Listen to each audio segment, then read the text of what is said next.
今日大変な一日でな。すこぶる機嫌が悪いんだよ。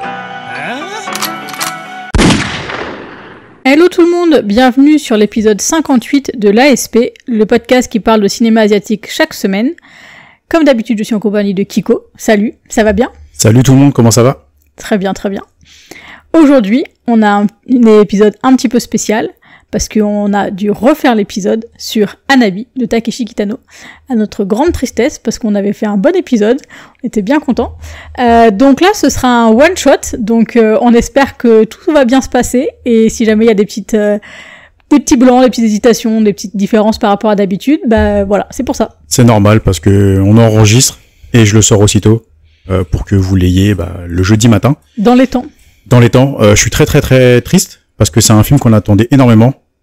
C'est un film où on était hyper hypé de le revoir. Ouais. Et quand on l'a enregistré, on a vraiment mis pas mal de choses. Ouais, il y avait beaucoup d'infos, beaucoup d'émotions aussi. Moi, ouais, c'est clair. Vraiment bien parti, quoi. Donc là, désolé à l'avance pour ceux qui considèrent Hanabi comme un chef-d'œuvre comme nous. On va sans doute oublier des choses. On va pas s'étaler énormément sur tout ce qu'on aurait pu, parce qu'on l'avait déjà fait dans l'épisode précédent, à chaud. Ouais. Et là, on est vraiment ultra frais. Le film, enfin ultra frais, pas dans le visionnage, mais on va dire très très froid, parce que le film on l'a vu déjà il y a un mois, ouais, ce que j'allais un dire. mois et demi. Donc l'épisode on l'avait bien enregistré en avance, et là on est super dégoûté de l'avoir perdu, ce qui est de ma faute, parce que je crois que je ne l'ai pas enregistré sur mon ordinateur, et impossible de retrouver le fichier, et en essayant de les récupérer, il n'existe pas. Il est parti dans les limbes de l'internet. Donc je crois qu'on l'a enregistré, je n'ai pas fait de sauvegarde, et donc l'épisode n'existe pas techniquement. Donc on va rentrer dans le vif du sujet et parler de Hanabi de Kitano. Donc Hanabi est un film japonais sorti en 1997, donc de Takeshi Kitano et avec Takeshi Kitano. C'est un film catégorisé comme drame-crime, je crois, quelque chose comme ça. Tu nous fais un petit résumé, puis après on va dire tout ce qu'il a gagné comme prix, et notamment pourquoi c'est un chef-d'œuvre. C'est ça, et ça va être laborieux. Parce que déjà je suis pas très bon en général quand on n'est pas sur du one shot. Le synopsis je le fais en 15-10 fois. Non, en 15-20 fois plutôt. Donc je vais essayer de faire simple et efficace. Donc on va suivre l'inspecteur Nishi, joué par Kitano, qui est confronté à une série d'événements tragiques. Sa femme Miyuki est en phase terminale d'un cancer, je crois. Oui, leucémie, ouais. Et donc lors d'une mission, il va perdre son partenaire et son meilleur ami sur une filature qui dure depuis pas mal de temps, et sur un dossier où ils ont travaillé énormément pour essayer de choper ce criminel-là. Donc à la suite de ce décès et de la maladie incurable de sa femme, il décide de partir en road trip avec elle pour ses derniers moments. Et voilà, je crois que c'est à peu près tout ce que je peux dire. C'est ça. Et en fait, pour pouvoir partir en road trip, il décide de braquer une banque. Effectivement, j'avais oublié ce point-là. Donc voilà, entre contemplation et violence et poésie, à la Kitano, on a un chef-d'œuvre qui est Hanabi. Exactement. Donc, il a été récompensé du Lion d'Or à la Mostra de Venise de 97. Il a été nommé au César du meilleur film étranger en 98, et il a eu après d'autres prix en Europe et au Japon. Voilà. Donc c'est un film qui a eu un très bon accueil de la critique. Si je dis pas de bêtises, il était... tout ce qu'on peut dire en fait, c'est que c'est un film qui est populairement très connu. C'est ça. Surtout pour du Kitano. En majorité, Hanabi revient, comme la plupart des personnes qui ont vu du Kitano, comme son chef-d'œuvre ultime. Donc moi, vous me connaissez. Oui, je le considère comme un chef-d'œuvre, mais il y en a un au-dessus, qui est purement personnel, donc c'est purement subjectif. Mais oui, ce putain de film, désolé, c'est un chef-d'œuvre en tout point. Sur la mise en scène, sur la BO de Joe Hisaishi, qui est magistrale. Ah oui, complètement. Et puis qui se marie mais tellement bien avec autant l'histoire que la mise en scène. Ah mais tout est vraiment tout est parfait. Franchement, ouais. je sais pas si, de toute façon en même temps on l'avait raconté pas mal de choses dans le précédent enregistrement, mais là vraiment je crois qu'on va pas énormément s'attarder sur tous les enjeux du film ou tout ce qui se passe à l'intérieur, parce que il faut aller le découvrir. Il y a énormément de contemplation, mais par contre, le final est incroyable, de poésie et de violence, et on peut pas trop en parler. Et si vous voulez un petit spoiler, allez écouter la bande originale de Joe Hisaishi, écoutez le dernier titre et les derniers instants De ce dernier titre. et ça va peut-être vous orienter sur quelque chose. Et non, Mais sinon, vous spoilez pas. Mais sinon, vous spoilez pas. Mais déjà, allez le voir. Honnêtement, c'est un film qui est incroyable. C'est un pur chef-d'œuvre. Si vraiment vous voulez vous lancer dans du Kitano et vous ne connaissez pas son cinéma, on avait dit que Kid Return c'était peut-être son point d'entrée le plus facile. Déjà pour, on va dire, le côté comment dire, je vais pas dire simpliste, mais on va dire qui est académique. Ouais, académique et le thème un peu plus universel, j'ai envie de dire. Exactement. Mais par contre, si vous voulez voir un vrai bon film et vous êtes curieux de voir ce que Kitano a proposé de meilleur, et ben c'est Hanabi qu'il faut voir. Ouais, je suis d'accord. Moi, ce que j'avais beaucoup aimé dans le film, au premier visionnage et même quand on l'a re-regardé, et c'est un point que j'avais soulevé au dernier enregistrement, c'est justement le fait que donc le personnage de Kitano, comme beaucoup de ses personnages, est quasiment mutique, il parle très peu. Donc en fait, on va avoir beaucoup de personnages qui vont lui parler et comment lui va réagir. Et des fois, il est même complètement stoïque, et pourtant, comme dans beaucoup de ses films, on arrive à avoir beaucoup d'émotions sur ce qui se passe, sur les enjeux qu'il va traverser. On va pas forcément avoir tous les explications. C'est pas du tout un film bavard ou qui va expliquer. C'est pas un film explicatif. C'est un film qui va raconter une histoire d'un point de vue presque assez éloigné en fait.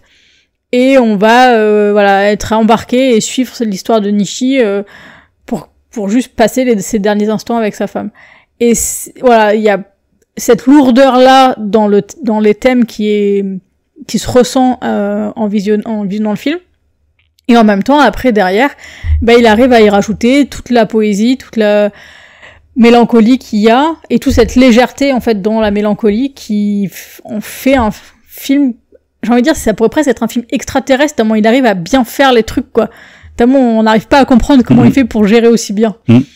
Et non, c'est...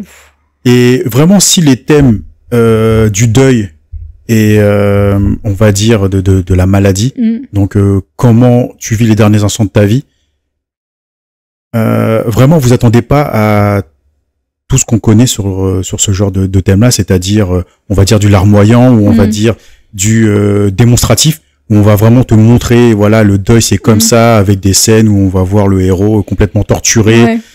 Là oui, le héros il est torturé, mais il est montré d'une façon qu'on n'a pas vu souvent au cinéma, et Kitano le maîtrise très très bien, parce qu'on va jouer, c'est comme tu l'as dit, il n'y a pas de dialogue surexplicatif, il n'y a pas de situation où en fait on va te montrer, on va te pointer du doigt directement, voilà, là il est pas content, là il est triste, là il est voilà, n'importe quoi. Et en fait tout va se jouer sur des petits moments de la vie, sur du quotidien, sur des liens entre un mari et une femme qui se parlent quasiment jamais, mais qui se connaissent par cœur. Oui, et qui ont un lien très fort. Très fort. C'est-à-dire que même sans se parler, on voit la puissance de leur relation et aussi justement comment sera dévasté le personnage au moment de la mort de sa femme, quoi.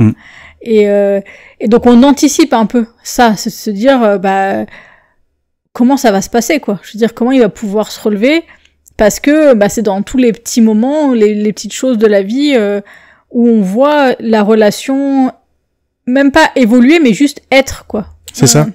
Moi, je te rejoins parfaitement sur ça. Et moi, ce que j'adore avec Kitano dans ces thèmes-là, en fait, c'est qu'il va pas se concentrer sur le dramatique. Il va vraiment se concentrer sur comment on vit l'instant présent.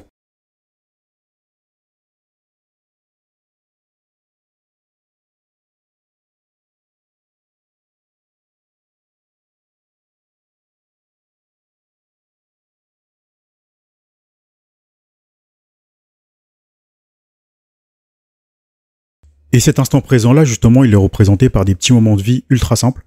En fait, Kitano, ce qu'il adore faire, c'est mettre ses personnages dans des situations d'ennui, souvent, voire de petits plaisirs ultra simples. Et même si dans ce film-là, en fait, il va braquer une banque pour pouvoir vivre son road trip, ça va pas être de l'extravagance. Oui, je suis d'accord. Ça va vraiment être un road trip dans Tokyo. Et si on n'a pas de lieu dit mais je pense qu'en fait, ils montent jusqu'à Hokkaido. Parce qu'en fait, on va voir vraiment des paysages enneigés Oui. dans le film. Après, on va voir de la plage. Donc, je sais pas, moi, j'ai l'impression qu'en fait, il va faire un espèce de road trip de Tokyo jusqu'à Hokkaido. Et pour moi, jusqu'à finir sur... j'allais dire Osaka, mais non, l'île... je l'ai plus. J'ai un trou. Je suis désolé, sur l'île où, en général... Okinawa, pardon. Oui. Voilà. Et donc, j'ai l'impression qu'il va finir sur Okinawa, comme il le fait si souvent, parce qu'il est très, très attaché à Okinawa. Surtout pour ses plages, pour ses décors, on va dire, verdoyants, tout ça. Et en fait, il aime beaucoup finir ses films comme ça. Et Hanabi, c'est clairement ça. Et moi, c'est ces petits instants-là que j'adore énormément dans le film. Et voilà, je te laisse... Ouais, moi, ce que je trouve intéressant aussi, c'est que c'est pas du tout un road trip où il va rameuter du monde, parce qu'il y a aussi tout un système de vengeance aussi par rapport aux personnes, aux gangsters qui auraient donc tué un de ses collègues et rendu paraplégique un autre. Et donc voilà, il y a tout ça là, ça va pas devenir un truc omniprésent comme une quête de vengeance où voilà, il faut ramener tout le commissariat à y aller de front. On sent que c'est vraiment aussi un voyage initiatique très intime et très personnel. C'est lui qui se rend compte que il a des choses à faire avant que ça s'arrête encore plus, quoi. Et donc voilà, il y va, et l'évolution en fait du road trip, ça va être comme tu dis, des moments très simples qui vont être des fois un petit peu entrecoupés avec voilà des moments de violence avec les yakuza qui reviennent, des choses comme ça. Mais c'est toujours avec un équilibre ultra maîtrisé et qui fait que t'as une tension qui monte sans jamais être dans comme dans de la surenchère ou des choses voilà où on veut amener quelque chose d'angoissant, quoi que ce soit. C'est plus juste c'est ces moments de vie là en fait qui vont s'entrecouper parce que la vie est violente, quoi. Et en même temps il y a aussi le côté très paisible et très simple de la vie, et ça se met côte à côte super bien, quoi. Exactement. Par contre, je reviens sur quelque chose qu'on a dit qui est peut-être faux. Je crois pas que ce soit un braquage de banque. Je crois que c'est justement, il emprunte de l'argent à des yakuza. Il va pas, il va à la banque parce que il prend la voiture il refait un taxi en voiture de police. Oui, d'ailleurs, le braquage de banque, il est, oui, en fait, il est très kitanesque. Oui, c'est ça, en fait, il y va et c'est genre, chute, et Ouais, un gros gun qui sort devant tout le monde, le sac, remplis-le, je me barre. Voilà, en mode. L'air de rien. Oui, non, c'est vrai, il y avait ce braquage de banque là, oui. Mais c'est aussi, donc c'est pas que pour faire le road trip, c'est aussi surtout pour aider en fait son meilleur ami qui est paraplégique. Et moi je trouve que cette relation là aussi amicale, elle est extrêmement bien faite. C'est qu'on voit vraiment de la même manière que la relation avec sa femme, en fait, on voit la puissance de sa relation avec son ami, avec son collègue. Donc on sent quelqu'un avec qui il partage énormément de moments de sa vie au travail. Et voilà comment ça s'est dégradé, comment il gère aussi une situation avec un ami qui est passé en fauteuil. Et c'est plein de petites choses, en fait, finalement, des éléments forts d'une vie, des éléments vraiment marquants, mais comment il l'amène de façon toujours par petites touches, en fait. C'est vraiment, on montre des petits éléments, et après, au fil du film, on remet tous les éléments ensemble et on a l'image complète. C'est pas, on va te mettre une grosse tartine de la maladie c'est dur, une grosse tartine de le deuil c'est dur, le deuil c'est dur, le handicap c'est dur, les yakuza c'est violent. C'est toujours en fait plein de petits points, et dans ces tableaux en fait qu'il peint aussi, il fait beaucoup de pointillisme, et j'ai l'impression qu'il y a un peu de ça en fait, c'est qu'on a l'impression qu'il met plein de petits points d'éléments différents, donc un peu de mélancolie, un peu de contemplation, un peu de violence, un peu voilà, il remplit son œuvre, et à la fin tu regardes et t'as un tableau où tu vois ce que c'est en fait, et tu te retrouves avec tout le background des personnages sans avoir eu besoin de dire un mot sur ce qu'il a en fait avant. Tu vois, c'est très juste. Et moi c'est un truc que j'aime beaucoup chez Kitano, c'est justement ça, c'est qu'on sait rien des personnages, mais vraiment rien la plupart du temps. Et pourtant, il ne manque aucune info. Mais rien du tout, on a juste le nécessaire. Et souvent, le nécessaire, il est exprimé par des liens entre eux, des liens bêtes, hein, là, comme tu le dis. Vu que le personnage de Kitano est bourré de remords sur pas mal de choses, sur le fait que son coéquipier soit handicapé, sur le fait qu'il ait perdu son meilleur ami coéquipier, qui est un autre de ses coéquipiers qui s'est fait tuer aussi en mission par sa faute, parce que c'est lui qui a voulu mener une mission un peu suicide, et donc lui il va essayer de réparer tout ça en rendant visite à la veuve, en rendant visite à son ami qui est paraplégique, et en essayant de l'orienter vers une autre passion, une passion qui est la peinture, la peinture qui est, on va dire, un autre passe-temps favori de Kitano dans la vraie vie. Oui. Donc tout ça, c'est des sujets qu'il maîtrise, c'est des sujets qu'il a déjà traités. Donc là, tu sens vraiment que c'est en fait, c'est un film coup de cœur pour lui à la base. C'est tous les thèmes qu'il adore, avec les yakuza, avec la violence, avec la poésie, la mélancolie, avec la peinture, avec tout. Tout est mis dans ce film. Là, c'est vraiment le Kitano Core. Ouais, je suis d'accord. Ouais, il a vraiment abordé tous ces sujets-là de manière différente dans ses autres films. Des fois aussi ensemble, mais ça a toujours été travaillé de manière complètement différente. Et celui-là, tu sens que il a maîtrisé chaque aspect de ce qu'il a montré dans ses autres films. Et il a réussi à le remettre là. Voilà, il s'est entraîné et maintenant il a fait le chef-d'œuvre, quoi. Même ces petites pointes d'humour, le film, il est pas humoristique pour dessous, tu vois. Mais par contre, il y a des petits moments, on va dire, dans les tempos comiques. Ouais, mais comme d'habitude, mais ça fonctionne. Comme Kitano le fait si bien. Et là, vraiment, si vous aimez le cinéma Kitano, si vous ne connaissez pas le cinéma Kitano, Hanabi, c'est la quintessence de tout ce qu'il a fait dans sa carrière. Ouais. Et réalisé à son paroxysme. C'est juste excellent. Et juste pour revenir sur ce que je disais justement sur le fait de pas avoir beaucoup d'informations sur les personnages, je viens de penser que en fait souvent dans les films où il y a des fins ouvertes, c'est des fins que j'aime bien, mais il y a toujours une part un petit peu de frustration. C'est-à-dire que moi j'aime justement ce côté de on se pose des questions, on ouvre en fait l'imagination et tout, mais alors désolé s'il y a des petits bruits de fond, c'est nos chats qui décident que c'est forcément le moment d'enregistrer, que c'est le meilleur moment de faire du bruit. C'est toujours le meilleur moment. Donc ouais, en fait, moi je ressens un peu des fois de la frustration de dire il n'y a pas eu le parti pris final. Et pourtant, là en fait, le fait de manquer d'informations, à aucun moment j'ai cette sensation de frustration de il va me manquer quelque chose pour aller plus loin. Et donc c'est aussi, moi je trouve, montrer qu'il y a vraiment un énorme talent de scénariste et de narration derrière, parce que on arrive à avoir une histoire qui tient debout, des personnages qui sont extrêmement complets, alors que on a très peu d'informations dessus. Et donc très peu d'informations, très peu de dialogue. C'est ça. On a juste l'image en fait. Ouais. Kitano, c'est l'un des rares réalisateurs qui sait raconter une histoire par l'image. Oui. Et ça, il le fait très bien, et il y en a très très peu aujourd'hui, et même dans l'histoire du cinéma, qui le font, même s'il y en a eu déjà, hein, il y a des grands réalisateurs qui le font très bien.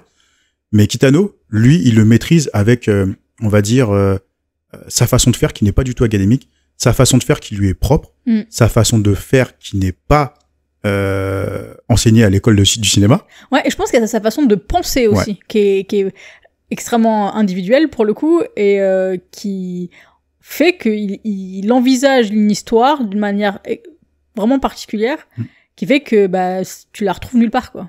C'est clair. Et c'est une vision d'artiste, hein, tout simplement. Ah, mais complètement. Mais pas arty, genre on pète peu que son cul et on... Oui, non, parce que c'est vrai, quand on emploie souvent le terme artistique, tout souvent on revient sur un truc un peu bobo et machin. Ouais, ou très intellectualisé, en fait. Ouais, mais là, pas du tout. En fait, c'est vraiment une vision qui lui est propre, c'est vraiment sa vision du cinéma, de la vie.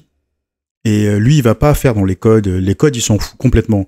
Ces codes à lui, ils sont propres, et il va les mettre à profit pour sa réalisation, et ça donne souvent des chefs-d'œuvre, on va dire jusqu'à ses derniers films Outrage par exemple, mais la quintessence de son cinéma est dans les années 90, et il est souvent représenté pour beaucoup de monde dans Hanabi. Et pour le coup, je suis assez d'accord, même s'il y en a d'autres derrière qui sont très très bons.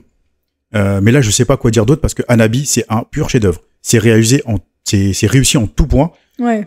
Y a rien à acheter. Non, rien. Rien du tout. Il y a rien à enlever, et c'est souvent ça aussi, hein. Je sais plus qui c'est qui disait ça.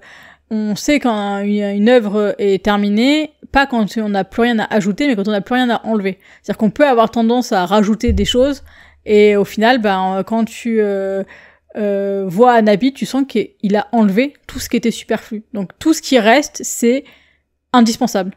C'est indispensable, mais comme tu l'as dit juste avant, c'est cette frustration qu'on n'a pas parce qu'on manque d'informations. Oui, il aurait pu rajouter des informations. Oui, il aurait pu rajouter des images, plein d'autres choses. Juste des explications sur les personnages, comme ça. Mais on ne les a pas, et ce n'est pas grave. Ouais. On n'en a pas besoin. Et le film, il est compréhensible tel quel, et le final est d'autant plus fort. D'autant plus fort parce qu'il manque peut-être des informations ou peut-être des backgrounds qu'on n'a pas. Mais on n'en a pas besoin parce que quand l'évolution des personnages est tellement bien écrite et tellement bien narrée qu'on comprend parfaitement comment ils fonctionnent au quotidien, comment ils fonctionnent dans le présent et comment ils se comprennent dans le futur. Ouais, complètement. Et on voit tous les enjeux des personnages, en fait. On les ressent sans forcément pouvoir les nommer précisément, c'est-à-dire que c'est pas explicité, mais on ressent les enjeux qu'ils vont avoir, leurs douleurs, leurs espoirs, et tout, quoi. Non, c'est vraiment ouf comme film. Je sais pas ce que vous faites encore là. Allez le regarder. En plus, on a eu la chance de le faire gagner il y a pas longtemps. Un auditeur, podcasteur, qu'on connaît très bien et qui est devenu un bon copain. Et voilà, le film, il est trouvable facilement en physique. Il a été réédité par Joker Shop dans une belle restauration qui est très correcte. Qu'est-ce que je peux vous conseiller d'autre? Allez écouter la bande originale aussi. Ouais, une très très belle bio. Qui est incroyable. Je sais pas si tu vas rajouter autre chose. Pour la critique globale. Non, là, je pense qu'on a bien fait le tour. J'avais très peur au début d'oublier tout ce que j'avais dit. Ouais, mais je pense qu'on a oublié des choses, mais c'est pas grave, parce qu'en fait, ce qui nous reste là, c'est vraiment le principal, quoi. Ouais, je pense aussi. Donc, moi, je pense qu'on a bien fait le tour du film. Et j'ai envie de te demander, est-ce qu'il y a toujours une scène qui te reste? Oui, toujours la même. Je pense qu'il y en a d'autres aussi, hein, mais moi, c'est celle de... Donc, toutes les scènes entre Kitano et sa femme.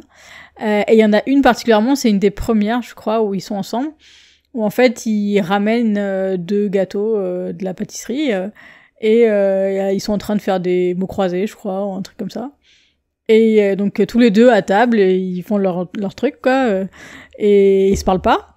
Et donc, il lui sert sa pâtisserie, et puis il met la sienne près de lui, quoi. Et là, elle le regarde, elle prend la pâtisserie et elle prend pour elle. Et tu sens, voilà, l'humour qu'il y a dans le couple, les petites blagues, la tendresse aussi. Voilà, je pense que juste cette scène... Il y a plein d'autres choses aussi. Il y a aussi le côté où elle va commencer à s'allumer une clope. Et lui, il va l'attraper, hop, il va la mettre de côté, il va l'acheter. Tu sens que là, en fait, tu dis, c'est pas bon pour ta santé. Aucun dialogue. Il y a 0 dialogue. C'est juste des petites attentions. C'est des petits mouvements. C'est un moment simple de la vie où un couple se réunit autour d'une table basse et bouffe un dessert ensemble et joue ensemble à un jeu d'enfant, quoi. Et c'est beau, c'est simple et c'est efficace. Ouais, c'est ça. Par contre, moi, je voudrais juste dire que c'était la scène que j'avais dit dans l'enregistrement précédent. Donc, c'était pas ta scène, c'était la mienne. Ah bon? Oui. Ah, comme quoi, tricheuse. Je sais plus ce que j'avais mis, moi. Je ne m'en rappelle plus. Mais c'est pas grave, parce que finalement, si c'était cette scène-là qui te reste, moi, c'est la scène aussi qui me reste.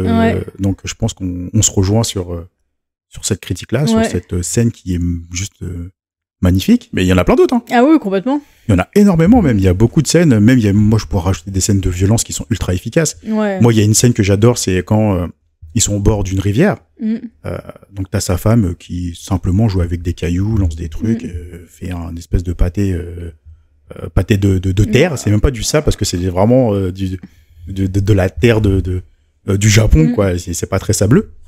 Et en fait, t'as un groupe de yakuza qui arrive et puis lui, tu sens que bon, bouge pas, chérie, je reviens dans 2 minutes. Et là, tu le vois aller sur le parking et puis pas besoin d'explication. T'en as un qui ouvre sa bouche, c'est fini. Hop, une tatane dans la gueule. Tu butes les autres et puis t'en laisses partir un pour faire passer un message. Ouais. Et ultra efficace. C'est ça. Ultra violent et Kitano, quoi. Exactement. Toujours aussi bien. Toujours aussi bien. Et donc, petite anecdote, pardon, la fille qui joue au cerf-volant à la fin du film, c'est la vraie fille de Kitano. Ouais, tu me l'avais appris dans le C'est précédent. pour ça que je la remets, parce que je suis fier de t'avoir appris un truc sur lui. Ouais, c'est vrai. Et ouais, c'est une anecdote que je n'avais pas. Et bah pareil, hein, qui précède un final tout en apothéose. Et voilà, je vais pas en dire plus parce que Très bien. je ne veux pas orienter un sentiment sur la fin du film. Parce que c'est une fin qu'il faut se prendre en pleine gueule. Complètement. Déjà, de base, on est anti-spoil, mais alors là, il faut surtout pas... Non, parce que c'est... Puis de toute façon, mais, franchement, honnêtement, le spoil, déjà, c'est mal. On est d'accord ? Non, mais je suis d'accord, Ça mérite des peines de prison ferme. Ouais, voilà. même, tu vois, je vais pas remettre la peine de mort pour ça quand même, je suis pas un barbare. Mais quand même, on peut en discuter. Alors bien sûr, je rigole. Hein, n'envoyez pas le FBI non plus à la maison. Non, qu'est-ce que je voulais dire avec mes conneries ? Oui, en fait, déjà le spoil, c'est bizarre, même pour raconter ce genre de film-là. Le spoiler, en fait, c'est enlever toute la magie. On peut pas raconter le sentiment qu'a voulu évoquer Kitano dans cette fin-là. On peut pas non plus raconter le climat ambiant qui se dégage de cette scène-là. C'est pas possible de spoiler, en fait. C'est un sentiment qui se regarde. Et non, c'est trop beau, c'est cruel, c'est beau, c'est violent, c'est empli de positivité, c'est empli de négativité. Il y a tout dans cette scène-là. Il y a tout. Et magnifique. Ouais, je suis d'accord. Non, et puis pareil, hein, pour le spoil, on est entièrement d'accord. Moi, je trouve que ce qui est dommage, c'est que tu perds les sensations, en fait, que tu as en découvrant. Parce qu'effectivement, tu peux connaître une partie de l'histoire ou des choses comme ça, et que ce soit pas dramatique dans le visionnage d'un film. Mais moi, je trouve que plus t'en sais, et plus tu perds cette découverte, en fait. Et les sensations que t'as avec. Et tu perds aussi d'une critique. Parce que même si tu finis le film, que tu te dis, tiens, bon, on m'a spoilé le film, tiens, bah, la fin, elle me tente, je veux voir les images, en fait. Mais une fois que t'as vu ces images-là, à la fin, ta critique, elle est beaucoup moins constructive que si tu l'avais pris de plein fouet. Ouais, je suis d'accord. Elle est biaisée, que ce soit en positif ou en négatif, parce que ce qui a été entendu sur le sujet, quoi. Après, moi, malheureusement, je trouve qu'on vit dans une génération où, justement, le spoil... je pense qu'il y a des personnes encore qui sont anti-spoil, tu vois, et voilà, vraiment, s'ils sont spoilés, ça détruit leur vie, tu vois, limite, comme nous, quoi. Ouais, grave. Mais t'en as, en fait, ils s'en foutent complètement. Ah ouais, moi j'en ai plein. Moi j'en connais plein aussi. Hein. Ouais, et j'ai souvenir de discuter avec des copines et tout de cinéma, elle me dit raconte-moi l'histoire, je fais non.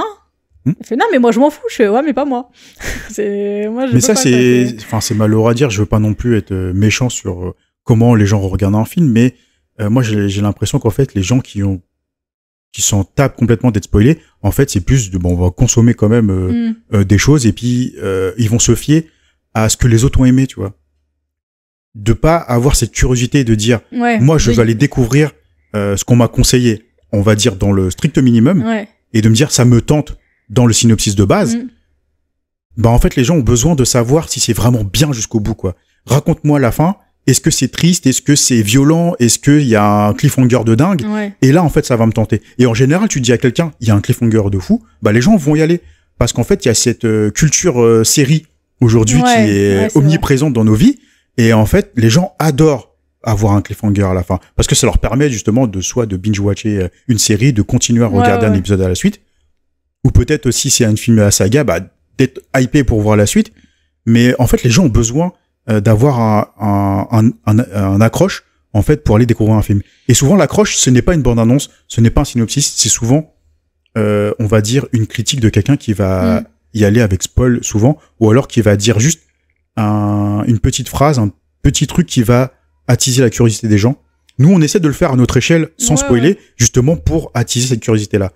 Et moi j'ai l'impression qu'en fait il y a beaucoup de personnes qui vont se rattacher justement à du spoil pour savoir ce qu'ils ont besoin de regarder. Peut-être parce qu'ils ont aussi pas beaucoup de temps de regarder un max de films. J'essaie comment j'essaie de faire l'avocat du diable, tu vois, je veux pas non plus... Moi, je pense qu'il y a aussi par rapport au cliffhanger ou autre chose comme ça, je pense qu'il y a aussi le côté d'avoir aujourd'hui besoin de plus en plus d'émotions sur des extrêmes, en fait. Donc, on va plus chercher juste à apprécier, comme je disais tout à l'heure, par exemple, les émotions de découverte, voilà, de vraiment prendre le film et de vivre toutes ces petites émotions-là avant d'arriver à la fin, et, soit au cliffhanger ou pas. Et en fait, je pense que toutes ces petites émotions-là, elles sont un peu passées à la trappe au fur et à mesure. Et donc, on va chercher des émotions beaucoup plus fortes. Donc, le cliffhanger de fin, parce que ça va être le truc un peu... brain, ou cette brain, quoi. Après, sinon, où justement, t'as vraiment l'attente très très forte. Et après, ça peut être dans le drame, dans l'horreur, dans la comédie, mais tout poussé, les curseurs, tout poussé aux extrêmes, quoi. Ouais, je suis d'accord. Mais je sais pas, en fait, j'ai l'impression qu'il y a un besoin aujourd'hui d'être spoilé. C'est court ce que je dis, peut-être. Non, mais peut-être pas un besoin, mais je suis d'accord avec toi sur le côté... par exemple, moi, j'ai souvenir... quand je parlais du cinéma il y a 15-20 ans, ça paraissait logique que personne ne spoil, en fait. Et alors après, je sais pas si ça s'est démocratisé avec les réseaux, parce que tout le monde parle des choses tout de suite, mais c'est vrai que le nombre de fois où on a été spoilé sur des séries ou des choses comme ça, et les gens comprennent pas quand tu leur dis, en fait. Tu leur dis, mais ça va pas de me dire ça. Et en fait, ils comprennent pas que on ait envie d'attendre. Et je pense qu'il y a cette attente-là aussi qui existe quasiment plus, parce que voilà, avec Internet, tout se fait en millisecondes. Donc l'attente d'aller voir quelque chose, d'accepter d'attendre plusieurs semaines, voire plusieurs mois, voire plusieurs années avant de découvrir une histoire, et d'accepter de pas avoir l'information. En fait, il y a un peu ce côté aussi de dire, les gens, ils veulent se mettre sur un pied d'égalité tout de suite avec les autres, et s'ils l'ont pas vu, ils vont se faire spoiler pour pouvoir savoir de quoi ça parle, quoi. Et malheureusement, nous, dans nos cas, en fait, aujourd'hui, on regarde très très peu de séries. Mais il y a des séries qu'on adore, il y a des séries qu'on veut suivre, et on est obligé de les regarder le jour J, de peur d'être spoilé sur Internet. Il y a énormément de séries qui sont comme ça, tu vois, par exemple, récemment, The Last of Us. Tout à fait. La saison 2, bon, moi, je connais le jeu, donc je savais très bien ce qui allait se passer, mais moi, je t'ai dit, il faut qu'on regarde la série tout de suite, parce qu'il y a des choses que tu risques d'être spoilé, et tu vas perdre énormément d'essence autour de l'univers. Et je suis contente, pour le coup, d'avoir déjà, d'avoir vu jouer, et donc savoir l'histoire. Sinon, ça aurait été dur. Mais ouais, mais en fait, c'est ça, malheureusement, moi, j'aime bien attendre, tu vois, j'aime bien qu'il y ait une saison complète qui se fait, et après, on la déroule en une fois, quoi. Et aujourd'hui, en fait, cette culture de je veux tout de suite et maintenant, les gens vont gueuler aujourd'hui parce que il y a un épisode par semaine, mais c'est rien du tout. Nous, à l'époque, on a toujours vécu comme ça. Ah oui, c'est ça, c'était nous les séries, déjà c'était pas dans l'ordre limite, tu vois. On regardait les trucs dans le désordre, on n'avait pas le fil rouge de l'histoire. On avait des épisodes une fois par semaine, des fois on en ratait une, et quand tu ratais un épisode, tu perdais tout le fil du truc, mais c'est pas grave, tu continues à regarder, et c'était pas la fin du monde. Et aujourd'hui, si t'as pas une série qui sort dans son intégralité, les gens vont hurler. Et ça, moi, je trouve ça pathétique, parce qu'en fait, t'as plus cette patience. Et même, moi, je dirais même cette culture de la patience. Parce que quelque part, c'est une culture. De se dire que tu n'es pas capable d'attendre un épisode, que tu n'es pas capable de rester sur une fin d'épisode. Parce que si tu veux la binge-watcher tout de suite, que tu regardes l'épisode le jour J, et que t'es pas capable d'attendre une semaine, et moi, je trouve ça un peu triste, quoi. Après, moi, j'avoue que je suis un peu partagée sur parce que j'aime pas sur les plateformes, un épisode par semaine. Parce que, en fait, ça repart sur un système de la télé où justement, moi, c'est pas forcément l'attente, parce que ça me dérange pas d'attendre, des épisodes, des séries, je veux dire, je regarde pas forcément tout à la sortie. Mais, je sais pas, sur le principe de la plateforme, je trouve ça dommage de pas tout avoir d'un coup. Ou du moins en partie, tu vois, je veux dire, d'avoir une moitié ou des choses comme ça. Parce que de pas pouvoir en faire plusieurs de manière assez rapprochée. Après, on n'est pas du genre non plus à regarder, à binge-watcher une série en une nuit, quoi, comme on pouvait faire avant. Coucou la parentalité. Donc, dans tous les cas, on regarde jamais une série en une fois. Donc, même si on l'a une fois par semaine, finalement, ça change pas ma life, quoi. Ouais, mais justement, moi, je trouve que dans ce que tu as dit, tu as, pour moi, le pourquoi c'est mieux d'avoir un épisode par semaine. Ouais, je pense, ouais. Parce que, comme tu dis, il y en a, c'est des tarés. Ils vont binge-watcher 12 épisodes d'une heure en une nuit. Ça, il y a aucun problème, tu vois. Et, justement, le fait de sortir un épisode par semaine, ça laisse, le temps et avoir un rythme différent pour, justement, ceux qui n'ont pas trop le temps, ceux qui ont une vie, quoi. Ouais. De matin, pas se faire spoiler, justement. Et voilà. C'est là que je voulais en venir. C'est que si tu sors une saison d'un coup, en fait, il y en a, ils vont la binge-watcher en une journée ou deux. Ouais. Et en fait, au 3e jour, t'auras tous les spoils. Ouais, c'est vrai. Alors que toi, tu mates ton épisode à la semaine. Et finalement, t'as beaucoup moins de risques d'être spoilé sur la fin. Complètement. Donc moi, c'est pour ça que j'aime bien ce principe-là. Puis moi, ça me dérange pas. Moi, je suis quelqu'un de patient. J'ai pas besoin d'avoir tout de suite maintenant. En fait, moi, le problème, c'est pas vraiment le côté d'attente. C'est plus le côté d'avoir une plateforme que tu payes pour au final avoir les mêmes inconvénients entre guillemets de la télé de l'époque, quoi. Je veux dire, voilà. Ouais, mais pour moi, c'est pas un inconvénient parce que tu peux le regarder quand tu veux. Ouais. C'est même pas un replay ou c'est même pas genre je veux essayer de remater la rediffusion, c'est que tu le mets quand tu veux. Ouais. Donc pour moi, il y a pas vraiment de négativité là-dedans.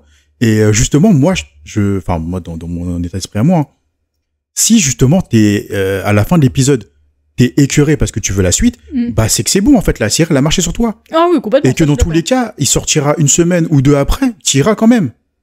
Oui. Et justement, tu vas encore plus savourer ce moment-là. Ah oui, parce qu'après, il y a des trucs aussi où ça devient un rituel, quoi. Bien sûr. Tu vois, c'est tel jour, t'as telle série qui sort. Moi, je savoure le peu de séries qu'on fait où ça sort toutes les semaines. Bah moi, quand ça arrive une semaine après et qu'il y a l'épisode du jour, bah je le savoure plus. Que si, lance le suivant ou lance, fais une nuit blanche, mais demain au travail, c'est pas grave. Bah là, je savoure moins. Alors que l'épisode de la semaine, moi, je le savoure beaucoup plus. Ouais, ça, je suis d'accord. Mais c'est vrai que c'est bizarre. Je te dis, moi, je suis un peu... Mais je sais même pas pourquoi on est venu là. Je sais pas. C'est pas on grave. est censé parler de cinéma japonais, de Kitano. Et on parle, c'est même pas une série en plus, donc je sais pas pourquoi on est venu là. Enfin bref, on s'est perdu, on a digressé, ce qui est très bien. Comme d'habitude, c'est ce qu'on sait faire de mieux. Ouais. Oh, je sais pas, on va pas non plus être prétentieux sur ça. Mais on essaie de digresser sur ce qu'on dit, et puis nous, on aime bien parler de tout et de rien en général. Donc, c'est toujours plaisant. Tout à fait. Est-ce qu'on passe aux recommandations ? On passe aux recommandations. Tu veux faire ta reco ? Je t'en prie, commence. Ok, moi je vais recommander une bande dessinée qui s'appelle A Short Story, la véritable histoire du Dahlia Noir. Donc c'est l'histoire de Elizabeth Short. Donc c'est raconté par Run et dessiné par Florent Maudou. C'est une œuvre archive des dernières semaines d'Elizabeth Short, donc du Dahlia Noir. C'est une jeune femme qui voulait être actrice, qui est arrivée à Hollywood dans les années 40, après la Seconde Guerre mondiale, et qui forcément va galérer, et qui sera assassinée de manière extrêmement horrible. Donc c'est un meurtre extrêmement violent, et un meurtre qui n'a jamais été résolu. Donc ça fait partie des cold cases les plus dramatiques et populaires en fait des États-Unis, parce que personne n'a jamais su qui a été derrière. Et donc ils ont pu récupérer les archives du FBI et de la police quand ils sont tombés dans l'espace public. Et donc ils ont fait un énorme travail de recherche, de décryptage, pour parler d'elle sur sa vie et ses derniers instants, au lieu de parler uniquement de sa mort. Ce qui a été beaucoup le cas dans beaucoup d'œuvres qui ont adapté cette histoire-là. Ils sont principalement focalisés sur la partie après la découverte du corps. Et là, c'est tout l'inverse. On commence avec sa naissance. En fait, on a toute une frise avec les différentes dates marquantes de sa jeunesse, jusqu'au moment où elle va arriver à Hollywood, et il va y avoir une alternance entre des éléments d'archives, des cartes postales, des coupures de presse, des cartes routières où on va voir où elle était, des choses comme ça, avec des dates, et après des pages de bande dessinée où ça va raconter son histoire, des choses comme ça. Et donc voilà, le travail de recherche est excellent. Moi je trouve aussi que c'est très très bien de pouvoir parler plus de la personne en elle-même, et pas juste de son meurtre. Et donc voilà, c'est une très belle bande dessinée que je recommande fortement. J'ai toujours pas lu, malheureusement. Faut que je me lance. Ouais. Et ça a l'air excellent. Ouais. Puis de toute façon, Rod, moi, je suis ultra fan, donc il faut que je me jette là-dessus. Vas-y, tu peux y aller. Yes. À toi. Alors moi, je vais conseiller un petit jeu aujourd'hui, un jeu indépendant qui s'appelle Blueprints. Je pense qu'il y a pas mal de monde qui ont déjà entendu parler de ce jeu-là parce que c'est un peu le jeu à la mode en ce moment parce que c'est un jeu hyper intéressant. Donc c'est un jeu indépendant américain, c'est un jeu de réflexion puzzle, si je peux dire ça. Donc alors je mets tout de suite parce que je risque d'oublier. C'est un jeu tout en anglais. Donc ceux qui sont réticents là-dessus, malheureusement il n'y a pas de français pour l'instant. Je sais pas si ça va venir après. Mais si je peux vous donner envie d'y aller, moi je suis une quiche en anglais. Et le jeu, je suis en train de le faire entièrement. Et j'ai aucun problème à le comprendre. C'est très simple à comprendre. Donc c'est l'histoire en fait d'un jeune qui va hériter d'une demeure de son oncle. Et en fait, il a pour mission, c'est son oncle qui lui a donné cette mission-là, d'explorer la demeure. Et le but du jeu, c'est de découvrir la 46e pièce. J'explique encore plus. C'est un jeu où en fait on va rentrer dans la demeure, on va avoir 3 portes. L'idée, c'est de prendre la porte qu'on veut. Et au moment de l'ouvrir, on va drafter plusieurs pièces. Donc en général, c'est 3 pièces. On a le choix entre 3 pièces. Et quand on choisit, on rentre dans cette pièce-là, on fait ce qu'il y a à faire, on essaie de découvrir un peu s'il y a des objets ou quoi que ce soit. Et en fait, l'idée, c'est d'enchaîner les pièces intelligemment pour arriver à découvrir cette 46e pièce. Ouais, et puis il faut les mettre dans le bon sens pour pouvoir continuer à avancer. Exactement. Et pas être bloqué et tout. L'idée, c'est un peu comme, parce que des fois, tu vas ouvrir une pièce où il y a 2 portes, mais les 2 portes vont pouvoir, il y en a peut-être une qui va t'orienter sur une autre pièce et l'autre qui va aller droit dans le mur. Donc finalement, cette porte-là va être condamnée, tu pourras pas passer. Donc le but, c'est d'enchaîner les pièces intelligemment, comme un puzzle. Et le principe du jeu, c'est qu'en fait, on commence avec 50 pas. Au bout de 50 pas, ou au bout si t'es bloqué dans la demeure, en fait, tu skippes la journée et tu reviens le jour d'après. Et tu recommences à 0 pour drafter tes nouvelles pièces et continuer à avancer. Pour vous donner une idée, là, je suis au 25e jour. Donc, ça peut aller très loin. Je sais pas jusqu'où ça va. Au début du jeu, c'est très compliqué. Moi, j'ai commencé le jeu. Je me suis dit, tiens, je vais commencer parce que j'ai eu une recommandation. C'était dans Race Entre Cas, justement. C'était Arthur qui en avait parlé. Et ça m'a donné envie. Et j'ai vu qu'il était avec l'abonnement Pass du PlayStation. Je sais jamais comment ça s'appelle ça. Donc j'ai téléchargé et je me suis lancé dedans. Au début, je comprenais pas le but du jeu. T'as vraiment pas de trop d'indications. On te dit juste, vas-y, il faut que t'ailles là, draft, et puis si t'as perdu, tu resets. Et moi, j'enchaînais les pièces. Je me dis, y a rien à faire dans les pièces en fait. Des fois, il y avait une clé, une gemme à attraper. Et plus le jeu avançait, et je me disais, putain, mais je crois qu'en fait, il y a des choses à comprendre dans les pièces. Ouais, et puis comme tu récupères des objets différents suivant les pièces, les joues, un truc comme ça, tu découvres des indices qui te disent, cet indice-là, finalement, il faut que je le remette sur telle pièce parce que ça va pouvoir me donner des informations et tout. Donc, je vais chercher plus de choses. Et il y a des indices dans les pièces que quand tu vois la première fois, tu vois des tableaux, des trucs, tu dis, ouais, ok, c'est beau, il y a rien à faire avec. Mais il y a énormément de choses. Moi, je suis sur une théorie en ce moment qui n'est pas encore vérifiée. Mais la théorie que j'ai, elle avance très bien. Moi, je vous conseille de prendre un bon petit carnet avec un bon stylo avec beaucoup d'encre parce qu'il y a des choses à noter. Ouais. Je suis parti sur des théories qui sont finalement qui n'ont pas été concluantes. Donc je bascule de théorie en théorie, j'essaie de comprendre la démarche du jeu et de savoir comment enchaîner les pièces pour débloquer d'autres choses.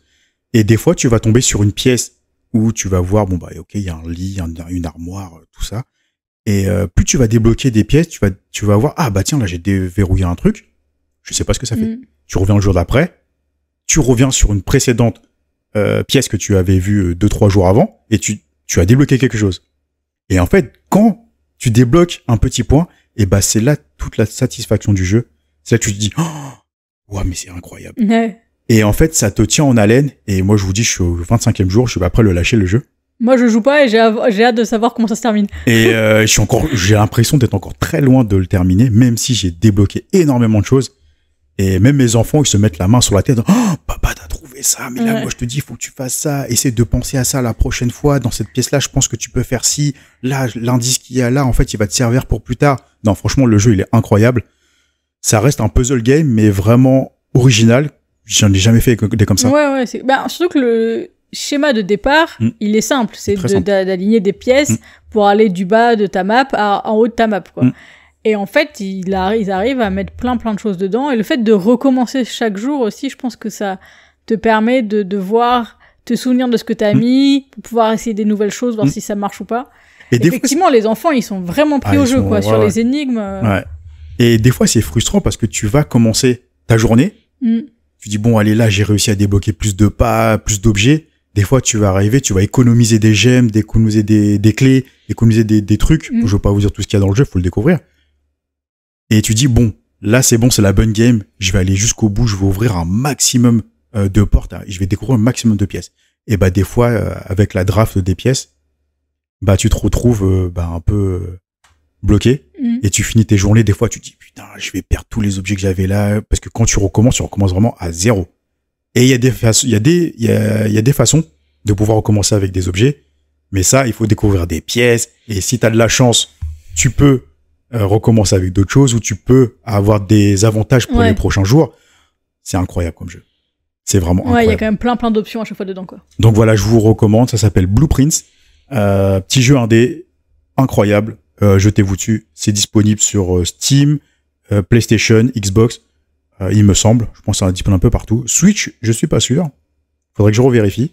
Pourtant, je trouve que ce serait un bon jeu Switch. Ça se prête bien. Ouais. Sur ta console. Franchement, je trouve ça se prête bien. Tu vois, tu joues ça en voyage ou je pense que ça se prêterait super bien. Mais je suis pas sûr qu'il soit disponible là-dessus. Je dis peut-être une bêtise. Donc moi, je vous conseille vraiment d'aller vous jeter là-dessus. C'est vraiment original. C'est un puzzle game comme on en a encore jamais vu. Et je pense que ça va révolutionner ce genre-là. Et vous attendez-vous à avoir plein de copies de ce jeu-là dans l'avenir parce que il est vraiment incroyable ce jeu. Très bien, très bien. Donc on va pas faire de pioche à proprement parler, vu qu'on sait ce qu'on va regarder, vu qu'on a déjà enregistré l'épisode. Donc la semaine prochaine, vous aurez le droit d'écouter un épisode sur My Sassy Girl, une comédie romantique coréenne. Voilà, je vous en dis pas trop plus, vous allez bientôt avoir l'épisode.